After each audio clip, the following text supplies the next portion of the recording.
Психопат күйөөмдөн кутулуу үчүн бетиме пластикалык операция жасаттым. Өзүмдү 19 кыздай кылып өзгөртүүнү кааладым. Бирок операция учурунда күтүлбөгөн кырсык болуп, мен бүтүндөй эс тутумумдан ажырадым.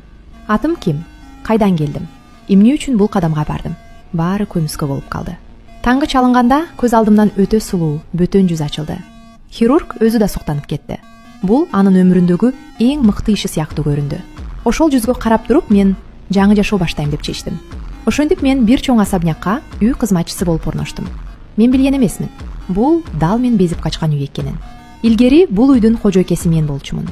Күйөөмдүн жашырган сырын билип калып, мен аны таштап кетүүгө бел байлагам. Бирок азыр дубалдардагы сүрөттөрдү көрүп туруп да, ал аялдын өзүм экенимди эстей алган жокмун. Ошол маалда Джек пайда болду. Особняктын кожоюну.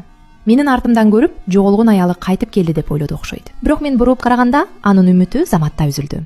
Ал жүзүмө тыккыр тигилип, "Сен жаңы кызматчысыңбы?" деп гана сурады.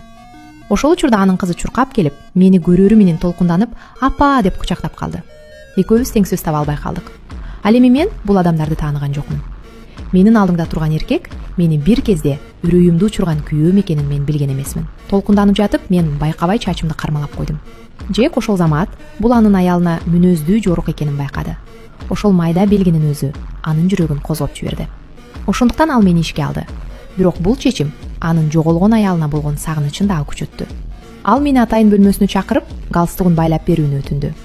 Мен анын жанында турганда ичимден түшүнүксүз тынчсыздануу көтөрүлдү. Алгач муну жөн гана коркунуч деп ойлодум. Бирок улам кайталанган майда учурлар биздин ортобузда жашырын байланыш бардай сезим жаратты. Кечинде Джек мага кийимдерин иреттеп берүүнү өтүндү.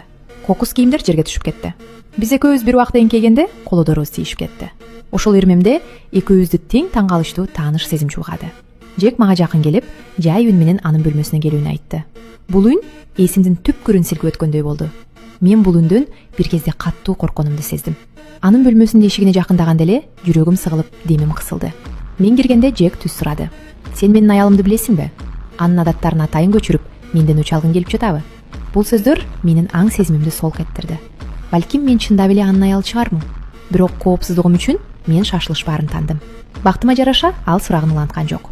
Мен да мүмкүнчүлүктөн пайдаланып тез чыгып кеттим. Ошол түнү уйкум келген жок.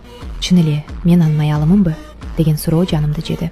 Муну так билүү үчүн Джек сыртка кеткенде мен жашыруун анын уктоочу бөлмөсүнө кирдим. Көп өтпөй биринчи белги табылды. Мен бир атырды дароо тааныдым. Бул жөт мага түшүндүрө алгыс жакындык жана өткөн күндөрдүн көлөкөсүн алып келди. Мен эстедим, бул атырларды Хадича Айдаровадан алгам. Эгер сен да өзүңдү өзгөртүп, көңүлдү жаңырткан өзгөчө атырларды издесең, карап көр. Заказ Instagram аркылуу. Андан кийин